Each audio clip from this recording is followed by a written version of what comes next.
The other day I laid, well, in part I laid a list of pro-slavery arguments on you and a lot of quotations to give you a sense of the depth and breadth of pro-slavery ideology. I didn't want to leave that entirely without tying up a knot or two. Just consider this as a sense of the scale of pro-slavery writing. I don't want anybody to think that when slaveholding politicians, when the planter elite of the American South begins to organize toward, at least toward, some kind of separation and secession over this slave society they want to protect, they are reading hundreds and hundreds of pages about their system. In 1855, an anthology of pro-slavery writings was published in the South that was about 450 pages long. In 1860, that anthology was updated, particularly with the works of George Fitzhugh, into a 900-page volume, which was really, in most ways, only excerpts of pro-slavery writing. And it was a work on the desks of most secessionists. Now, I also didn't want to leave you thinking this was all about abstract ideology. One of the best descriptions I've ever read of why slavery persisted, of why people defended it, and why people went to war for it, came before the war in 1857 in a speech by the African-American woman, novelist, writer, poet, Frances Ellen Watkins Harper. In an 1850 anti-slavery speech, she said, among other things, this conclusion. In fact, she's answering the question now, why has slavery boomed and persisted and grows still? And this is in the wake of the Dred Scott decision. Ask Maryland, she says, with her tens of thousands of slaves, if she is not prepared for freedom, and hear her answer, I helped supply the coffles, gangs to the South. Ask Virginia, with her hundreds of thousands of slaves, if she is not weary with her merchandise of blood and anxious to shake the gory traffic from her hands, and hear her reply, though fertility has covered my soul, this is Virginia speaking, though I hold in my hand a wealth of water power enough to turn the spindles to clothe the world, yet one of my chief staples has been the sons and daughters I send to the human markets. Ask farther south, and all the cotton-growing states chime in. We have need of fresh supplies to fill the ranks of those whose lives have gone out in unrequited toil on our distant plantations. 100,000 newborn babies are annually added to the victims of slavery, said Frances Ellen Watkins Harper. 20,000 lives are annually sacrificed on the plantations of the South. Such a sight should send a thrill of horror through the nerves of civilization and impel the heart of humanity to lofty deeds. So it might, if men had not found out, and here's her phrase worth remembering, a fearful alchemy by which this blood can be transformed into gold. Instead of listening to the cry of agony, they listen to the ring of dollars and stoop down and pick up the coins. A fearful alchemy. That's a useful definition of slavery. Why did an inhumane institution, of course not everybody who defended it thought it was inhumane, but why did that system survive, persist, and grow? Because it was so damned profitable. Last time I began with Alexander H. Stephens' famous Cornerstone speech in 1861, famous passage by the Vice President of the Confederacy declaring slavery the cornerstone of the Confederate movement. We go north today. We're going to look largely at the nature of Northern society. We're going to look to some extent today and mostly next Tuesday at the roots and origins of an anti-slavery ideology, a growing anti-slavery ideology in its many layered forms. But I want to begin today with another passage from the war years and ask now from a northern point of view, how do we get to Uriah Parmalee? Now there's a 19th century name for you. Nobody's named Uriah anymore. You know any Uriahs? Uriah Parmalee was a kid who grew up on a Connecticut farm. And the best I've been able to determine, his family was part of this market revolution. They ended up moving to a small town and no longer engaged in subsistence agriculture if his parents had, or his grandparents. And by means I don't entirely understand, Uriah Parmalee, in the spring of 1861, was an abolitionist. He was a junior at Yale College. He'd gotten caught up in abolitionism and anti-slavery, as young people get caught up in political fervor and movements of their times, sometimes. As soon as the Civil War broke out and Lincoln called for volunteers in late April 1861, Uriah Parmalee dropped out of his junior year at Yale, and he joined the first regiment he could get into. There wasn't one organizing yet around New Haven or nearby in Connecticut, so he went to New York, and he joined the 6th New York Cavalry. To his brother, Parmalee confided, "I am more of an abolitionist than ever now, right up to the handle. If I had money enough to raise a few hundred contrabands and arm them, I'd get up an insurrection among the slaves. Told the captain I'd desert to do it." Nah, a lot of chutzpah in that passage. He hasn't seen any real war yet. He wants to be John Brown at that point. He's going to get himself a band of insurrectionists and go down there and kill some slaveholders, he says. Parmalee, in letters back home to his parents, his brothers, his sisters, and he wrote lots of them, he at first denounced Lincoln's government for its failure in 1861 and even into early 1862 to come out against slavery, to make it a war against slavery. He denounces the government he's serving. In a letter in late 1861 from the front, "The present contest," he says, "will indeed settle the question for some years at least, as to whether union or secession, the Constitution or rebellion shall triumph. But the great heart wound, slavery, will not be reached." He's angry, he's pissed off. He wants the war to be against slavery, and it's not. He goes on in a letter in spring 1862. The war still isn't a war against slavery in any official sense. And he writes home to his brother saying he wishes he had the, quote, "moral courage to desert," because he no longer wants to serve this cause. But he doesn't desert. By March 1863, he had concluded that emancipation would indeed be achieved.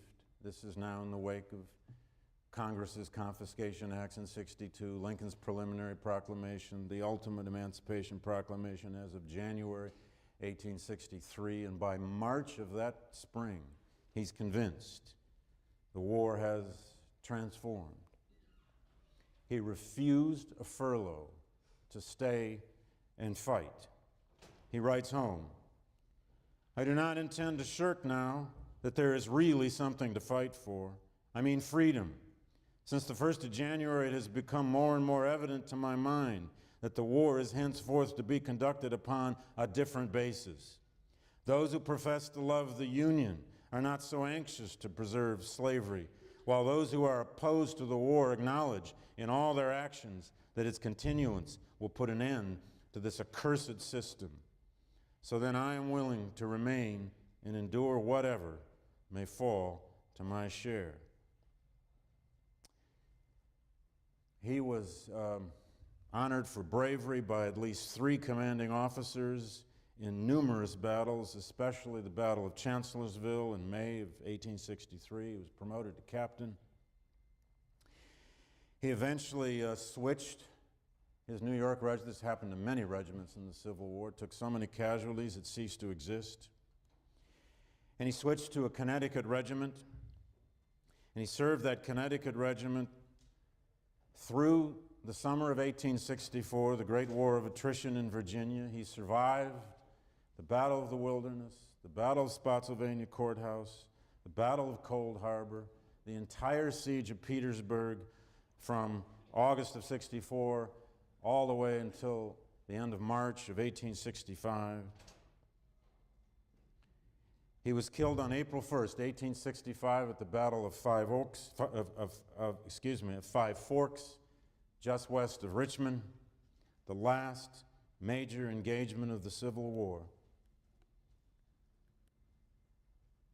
And when you walk out today and you go through Woolsey Hall, if you haven't done this before, you'll note, if you haven't before, that that's full of the names of Yale College men who have died in war.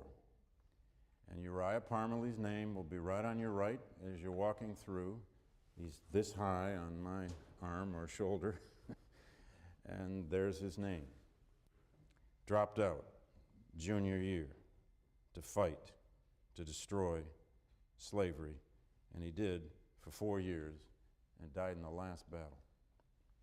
But how do you get to Uriah Parmalee, a kid from Connecticut, obviously bright enough or connected enough to get into Yale, who gave all that up for something he saw as a lot higher? If you can come to understand a Uriah Parmalee, or better yet, if you can come to understand young, white, northern, Yankee, Anglo-Saxon Protestants who often were very contemptuous of Irish immigrants and even more contemptuous of black Americans, who nevertheless believed the war of 1861 had to be fought and ultimately came even to support the destruction of slavery. If you can understand why those northern Yankees get to that point, you really will understand the Civil War. Uriah Parmalee had an inheritance. At what level he exactly understood it, I can't necessarily know, although his letters are extraordinarily rich. Now, in that northern society, and here we're using labels pretty loosely, but so be it, the northern states, and, well, I'll leave the outline up for the moment. No, I won't.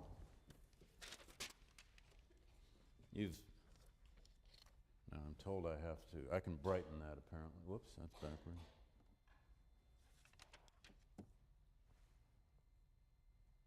It's a wonderful old painting of a,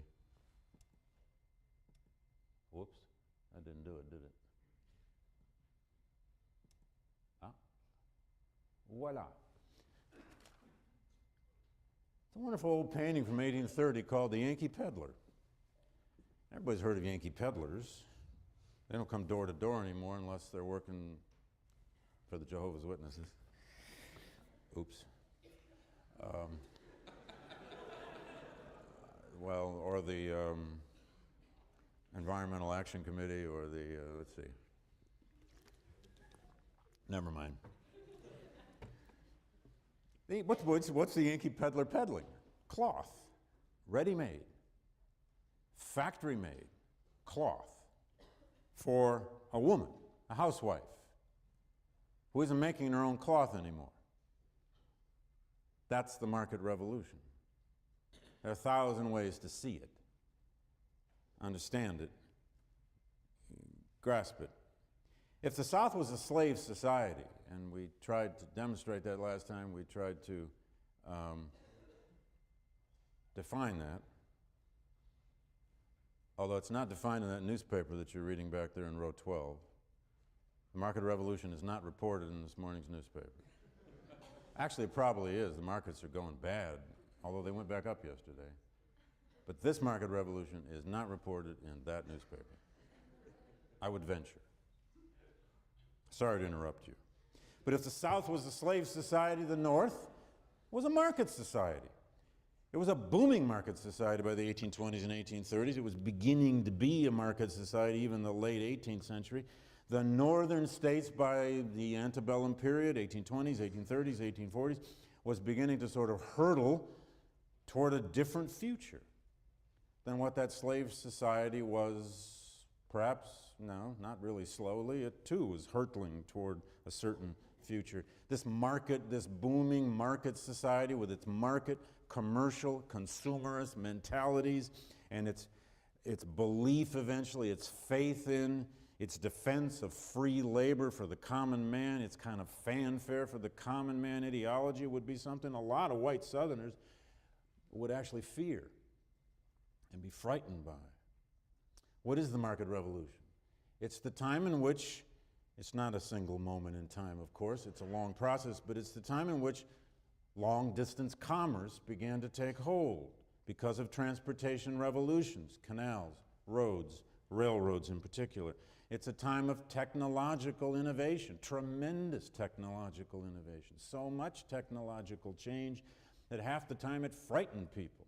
In fact, you can find all over American culture in 1800, 1810, even into the 1820s, a lot of fear of technology.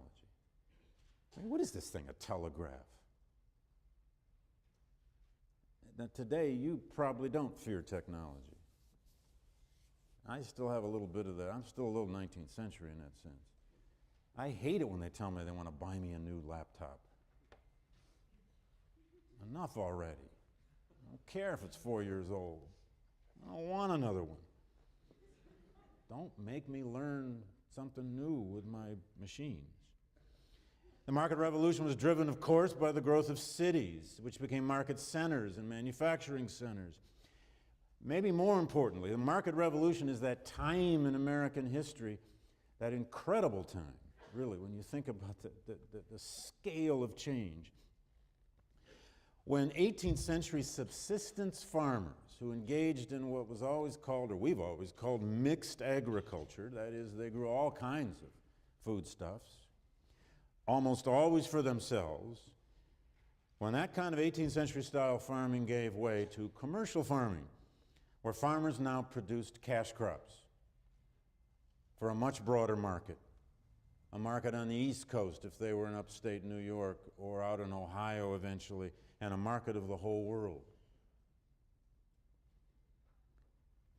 It's that period when the home or the farm, still a majority of northern people by the 1830s and 1840s were making their livings from agriculture, but it's a time when that home and farm became its own domestic factory, where people began to produce in their homes for markets, not for themselves. The vast multitudes were still farmers, but they began to now buy goods, manufactured goods, ready-made clothing and shoes, cloth, candles, soap, all kinds of foodstuffs, stuff that the 18th century farmer made for him and herself. Now, you bought from a peddler or you bought from a store in town. This all, of course, leads to a change in what European historians taught us to call mentalities, mentalité. It brought about fundamental alterations, slowly, in ways sometimes people never know it's happening. Fundamental alterations in aspirations, in habits, in activities, in conceptions and definitions of work and leisure. What is work and leisure now in a society where you don't have to produce everything for yourself? It would produce fundamental alterations in the conception of labor. Who's a worker? What is labor? Is a laborer any more just an individual, or is a laborer part of a collective problem, part of a collective mentality, part of a collective movement against a much greater force now called capital, manufacturing, the company? It's going to alter the very idea of individual rights. We have a habit in this society to think that individual rights, when they drafted the Bill of Rights, was just laid down for us and it's just traveled through time and here they are. Just go back and look at the founders. It's such nonsense. It's ahistorical. The very idea of individual rights got reshaped by the market revolution. What do you have a right to now? New shoes? It's going to change the very idea of mobility. Where can you go and how? By what means? It's going to really change, and this is absolutely crucial, indirectly in helping us understand this war that's going to come down the way. It's going to change for a lot of millions of northern people, some of them now immigrants, who have come here with a clear purpose, and it's to make a better life. It's going to change their conception of what they can give their children. And we're going to hear a lot more later on, next week, week after, about free labor ideology. The idea that if labor is left free, then that common man always has a chance. If the land isn't taken up by large oligarchies like slaveholding class, then the small guy has a chance. But rooted in free labor ideology is, among other ideas, this notion of mobility. That a free laborer is a mobile laborer, especially in a society like the United States that had this thing called the West, the limitless, apparently, to them anyway, boundless West. Even such concepts, such great American concepts, let's call it that, as self-reliance, about which Ralph Waldo Emerson may have written his greatest essay. I go read Emerson's Self-Reliance at least once a year, just, I don't know, to feel better or something. It's the quintessential sort of expression of individualism, but it's more than that. But even an idea like self-reliance, I can remake my world, I can be anything I want, is changed by the market revolution. It doesn't mean people believe any less in self-reliance, it's just they keep seeing evidence. They keep bumping into realities that show them that in the face of the market now, especially the boom and bust cycles of the market, their individualism is not so powerful. The market revolution would, on the level of ideas and thinking and sort of common behavior, would bring about a kind of combination of tremendous optimism, possibly like we've never experienced since, although you can find other moments in American history like the 1950s where a kind of broad social optimism took hold of Americans. It's one of the reasons we had a civil rights movement. But at the same time, a market revolution is going to bring a certain sense of anxiety, even dread, even despair. It will lead to great wealth, of course. Fortunes will begin to be made in the textile industry and in the railroad industry by the 40s and 50s, and in a host of other ways, real fortunes. And some fortunes will begin to be made in simple financial speculation. Wall Street will be born. But at the same time, of course, as wealth grows, the inequality in wealth grows too. Specialization will set in. Workplaces that that your parents' generation may have grown up understanding as a very personal place. Even if you worked in a small shop, they only had 8 workers and you were related to half of them. The workplace would become less personal, bigger, uncontrollable. Women went to work, most famously in the Lowell factories in Massachusetts and other places. Among the many images of the famous mill girls is this one, taken in 1850, I believe, in Lowell, Massachusetts. She looks about 9 years old. She may have been 12 or 13. But for the first time in significant numbers, young girls and young women left farms left the realm of domesticity, left that world in which they presumably had been shielded as children, and now entered a world where they were child laborers. And in a world now that breeds child labor and even defends child labor, you have problems. The market revolution would also lead to a lot of natural environmental degradation. People got worried about rivers. They really did. There's now an environmental history being written of the impact of the market revolution. And as I mentioned earlier, it would lead, of course, to big cycles of boom and bust. A big depression hit in 1837. Another big depression hit in 1857.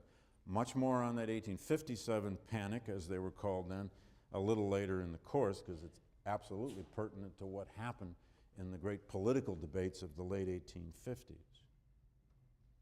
Even the idea of what a child is, since we've got a child up here, even the idea and there's a growing little subfield now of children's history, which is actually very interesting. There's a guy named Jim Martin at Marquette University who's pioneered this.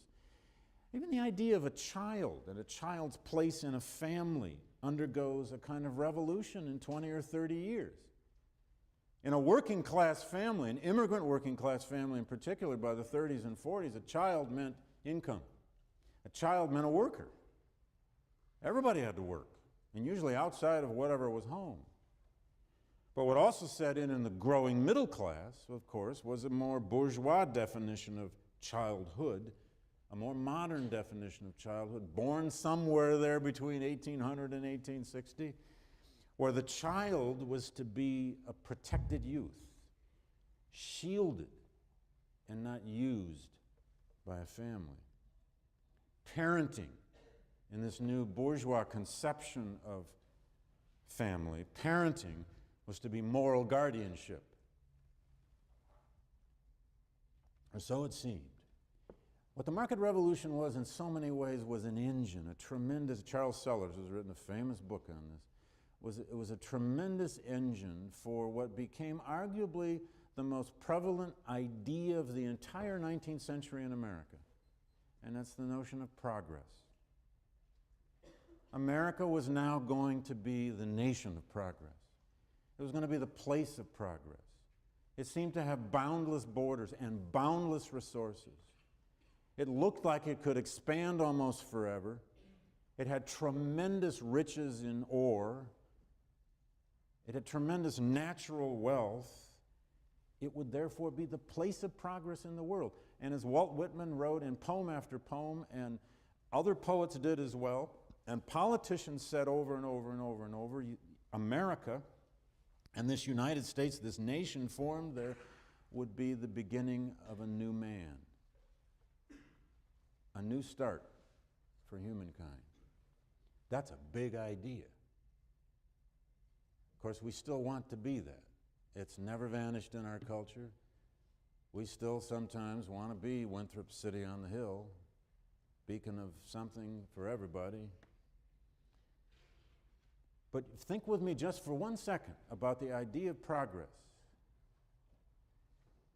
If you come to believe, if you say to the world, we are the hope of humans, we are the hope of Earth, we are progress. And by the way, we, the people of progress, are rooted in those principles of the Declaration of Independence, which are written down essentially as creeds. And oh, and by the way, we have a written Constitution. We actually wrote it down. We have a Bill of Rights where we declare these things on paper, unlike the Brits. What have you done? You've said, we are really special, and we are really important, and we are really good. You kind of set yourself up, haven't you? Somebody walks in, you're meeting them for the first time. Hello, I'm a beacon of progress and good and hope in the world. How do you do? You're probably going to think, oh, shit, you know, this. Instantly your cynicism kicks in. You think, who's this jerk?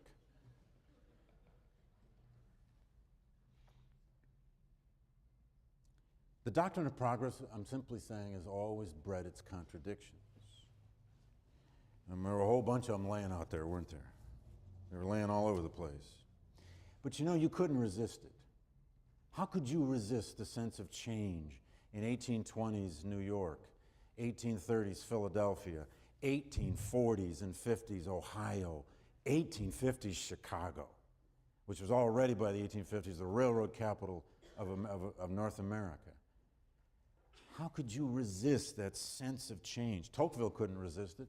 It was the thing he couldn't stop writing about in Democracy in America, and he was only observing in 1831.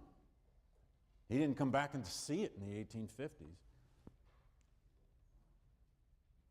He was just amazed at these Americans, how they just moved all the time. And they were just so full of hope all the time. He said, Americans would always build a house, but then move before they put a roof on. They were always mobile, always going somewhere, always changing. Part of that change, of course, bringing fear with it, was immigration. In the 1830s, 600,000 immigrants came to the United States, almost entirely from Western Europe. In the 1840s alone, 1.5 million. And in the 1850s, almost 3 million more. By 1852-53, Boston and New York, think about this, Boston and, although we're getting close to that again, Boston and New York had 50% foreign-born population. One of every 2 people in New York City in 1852 was born outside the United States. Same in Boston. Close to that in Philadelphia. The northern cities, seats of market culture, commercialism, manufacturing, were immigrant cities. All this, of course, was fueled by, I mentioned it already, a transportation revolution symbolized by the Erie Canal, finished in 1825, which remained profitable all the way out into the 1880s, the longest ditch in the world, as it was called, 300 and some odd miles out to Buffalo. It was a romantic, and by the way, about 3,300 miles of such canals would be built by the middle of the 1850s, all for the purpose of commerce and to move people. Steamboats became the romantic symbol of this great transportation revolution and all of this movement, although they too brought dread with them. 1/3 of every steamboat built in the United States before 1850 exploded and destroyed. It became a wreck. And there's no mistaking in Mark Twain's imagination, if you remember the scene in Huck Finn. I mean, among the 100 eternal take-home images in Huck Finn is that moment when Huck and Jim are on their raft. It's a little foggy, they can't quite see, they can hear. And pretty soon that steamboat just smashes into that raft and over they go. Steamboats were wonderful and exciting and romantic. You could go gamble on them, you could go get sex on them. They also might just blow you up. And then, of course, railroads, which reshaped North America. No continent, you could argue, had ever been quite made, ready-made if you want, for railroads, quite like North America. It fit the environment perfectly. Once they could make these things actually go 25 miles an hour. They never figured out how to build gauges properly. There were some 12 to 15 different widths of railroads in the northern states alone by the 1850s. You could go into one town on a gauge, I don't know, 3 feet wide, but on the other side of town it would come out 4 feet wide. Why they never quite sat down and standardized all this, I have no idea. But railroads revolutionized an American sense of time, their ability to travel. It revolutionized manufacturing. It revolutionized how quickly you could get to markets. And it made Chicago, Chicago. It also made the first multimillionaires, the first massive fortunes, and it became the first great example of the deep relationship in the 19th century back in our heyday of laissez-faire government, ho-ho, of a relationship between the federal government and business. The great American railroads were built, by and large, for decades by government subsidies and a tremendous amount of corruption. The railroad had a lot to do, too, of course, with linking Northeast with Northwest, which has a lot to do with a certain sense of economic isolation that set in the South, to some extent. And I'll just say a word quickly that don't underestimate the influence here of an ideology beneath this. We usually only talk about manifest destiny when we're talking about the westward movement beyond the Mississippi. We only usually bring it up when we're talking about the Mexican War and its aftermath or something. But manifest destiny was a very old American idea. It was probably coined by this journalist named O'Sullivan, although now there's a new theory that it wasn't O'Sullivan. I leave it to my expert colleagues in history of the American West to decide exactly who came up with the term manifest destiny, who actually first used it. But manifest destiny was in some ways the fuel of the American imagination. It combined so many ideas. Under that heading you might call American progress came the sense of American mission. Spreading liberty, spreading democracy, spreading Christianity. A Christian civilization was deeply at the root of this cluster of ideas we call manifest destiny, as was a virulent kind of nationalism that boomed after the War of 1812 and through the 1820s into the 1830s. And manifest destiny was the engine of capitalism, make no mistake. Why did we want all that land in the Mexican Cession? Why did we want Oregon? Why did we want California? And deep at the root of manifest destiny, of course, and there's book after book written on this, is a deep and abiding American white supremacy.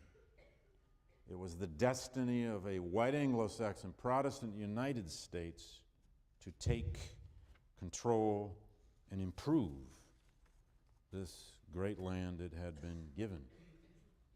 Now, before I leave that, let me just suggest sometimes one of the ways when you want to understand how progress builds in its own contradictions, and why I think contradiction is what makes American history interesting. We are our contradictions. It's why the world is fascinated with us. Look at the literature. Go back all the way to James Fenimore Cooper. His Leatherstockings tales are full of a certain anxiety about what might be happening to that frontier, what's coming from east to west. Read Thoreau's Walden. What's Thoreau up to? I mean, Thoreau may have been a snob. He may have been smarmy. And he may have wanted you to think he was cool because he sold pencils. But he wrote one of the most brilliant critiques of change and what it can mean any American ever wrote. When Thoreau sits on his little stool outside his cabin at Walden Pond and he hears the train go by over the ridge and he puts his hands over his ears, he doesn't want to hear it, he's representing something. I'm not saying it was right. I mean, the damn fool should have got down and, got real with railroads, but he didn't. What is Emerson up to in his essay, Nature?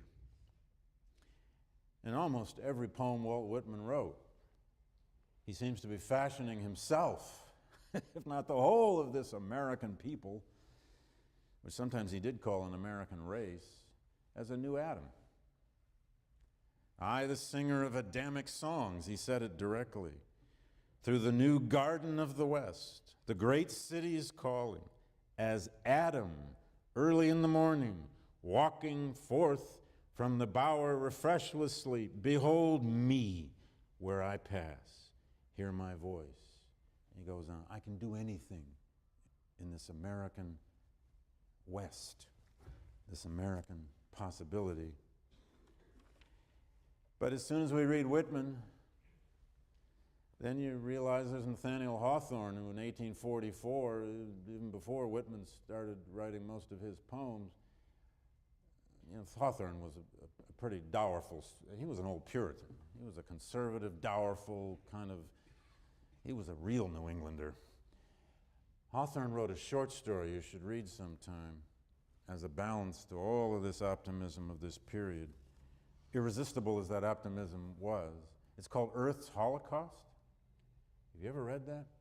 It's an incredible story. He has this whole group of people out somewhere on the American frontier, and they're a kind of a cult.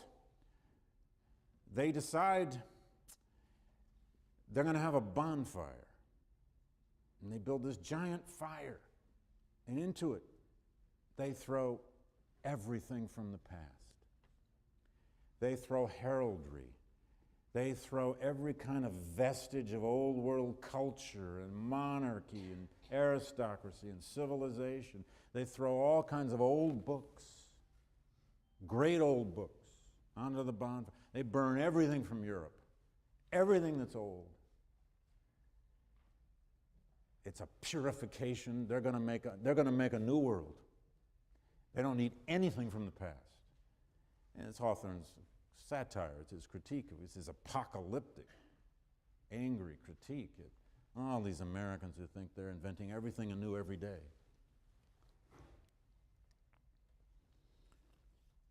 Hawthorne had a bummer. I mean, well, enough, I guess, of that. Although if you want to understand the optimism of that time, just dip into Leaves of Grass. Read Whitman's Old Pioneers. He can't stop. I once counted the number of times he used the word, the letter, O, in that poem, and I quit counting. It's like America to Whitman was, oh. He just couldn't stop. Well, and sometimes that, oh, America, meant the tinkerer, it meant the inventor, it meant the guy who invented a new kind of sewing machine and took it in for a patent. If you want to understand this Yankee, northern market economy society, just look at some histories of technological innovation throughout this era, and you realize there were just thousands and thousands of patents given, mostly to northerners, for inventing this or that kind of thing or trinket or firearm or method of producing something or printing press or glass or musical instrument or Connecticut clocks or the first refrigerators or ice-making machines or new locks or new elevators, and on and on and on and on and on and on it goes. I forget who, it may have been Charles Sellers who said, if you want to see the market revolution happening, go study the archives of the U.S. Patent Office. I've always found that kind of research rather boring, but I think he had a point. Now, in any society changing this much, this fast, doubling its own population, doubling in 25 years. If the rate of population growth of the United States between 1820 and 1850 had sustained over time, we'd have today approximately 1.5 billion people in the United States. Now, it didn't. And we had these world wars and had all this history in between. What do we have now, 300 million? If the rate of growth had sustained, that's what the population would be. Any era of great change, great ferment, usually causes reform, anxiety. People who get worried want to change things. We've probably had 4 major periods in American history of, there's one other picture I wanted to put up. Oh, I'll leave that little girl up. She's much better than I had a picture of the Lowell Mills insignia, but you don't need that. We've had probably 4 great reform periods in American history. Now, and by reform, I mean a period in which people became professional reformers. movements, organizations, societies, whole newspapers came into existence, magazines came into existence to either eradicate something, to change something, or to build something. Fundamental challenges to the social order. The first is this era of the 1820s, 30s, 40s, and 50s, antebellum America, exemplified most obviously by the anti-slavery movement, which is where we're going to get to as we leave today, because there were many other reform movements at the time. The second great reform era is the progressive era, a great response to urbanization, industrialization, and immigration as it had never quite happened before. The third is, in all likelihood, the New Deal, the Great Depression, the incredible emergencies and crises of what governments owe their people and people owe their governments that the Great Depression caused. And the New Deal brought a fundamental new set of approaches, ideas, which we're still debating today. It's all over our political culture, whether it's named or not. And the fourth one is the 60s. There it had less to do often with social forms of reform, although that's not entirely true, than it had to do with the Civil Rights Revolution and the Vietnam War. In American history, our reform crusades have usually had to do with one of several objects or purposes or problems. The first is the industrializing process. And we've been living the history of how to reform the industrializing process and now the post-industrializing process ever since our first market revolution. We're still living it. Why are we having a debate over Social Security? The second is racial equality. And we're still having that reform movement. Well, or are we? The third is gender equality. That's at least as old as abolitionism. The fourth is war. We've had peace movements in American history and anti-war fervor and ferment of all kinds for a very long time. And the fifth kind of American reform, and here it takes on sometimes some distinctly American forms, is religious and individual morality. Movements of piety. Movements that try to define deviance in others and try to reform others to a certain personal conception of faith or religion or behavior. But whenever we've had a reform era, there's been a big issue, or two, or three, or four. That's why all these arguments that we all get into these days about third-party political candidates, what do we really need in our political culture, what would break apart the stagnation of our two-party system, if that's what people want, or put more directly, will Michael Bloomberg run or not? I always throw that back at people and say, damn it, read some history. There's never been a successful third-party political culture take hold in this country without one really big issue to drive it. Name that issue that Michael Bloomberg would use. I'm a billionaire and you can be too? That's unfair, I know. He's a nice guy.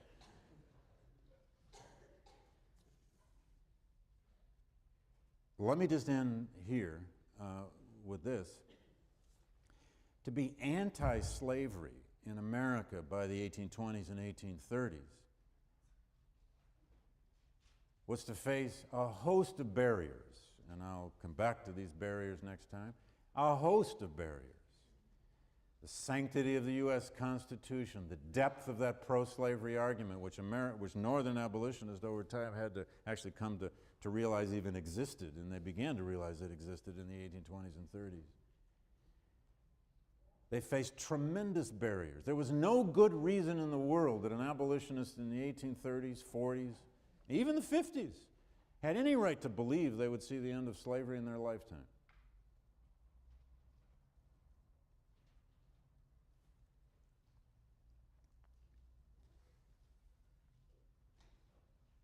last point.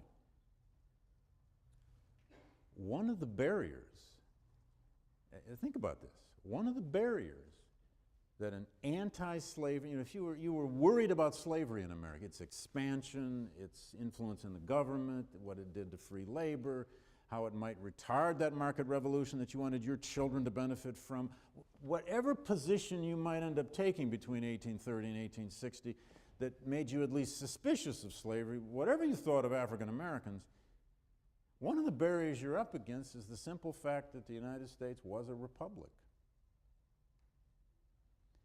And that the side that owned those slaves, that vast slave society, half of the United States, it's still half the states in 1850, they were free, their leaders at least, were free to defend their system. They were free to dissent. They were Republicans, small r, too.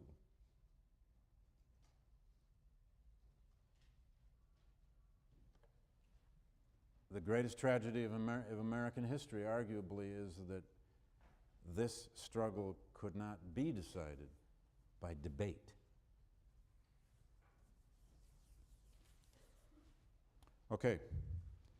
See you in the gym.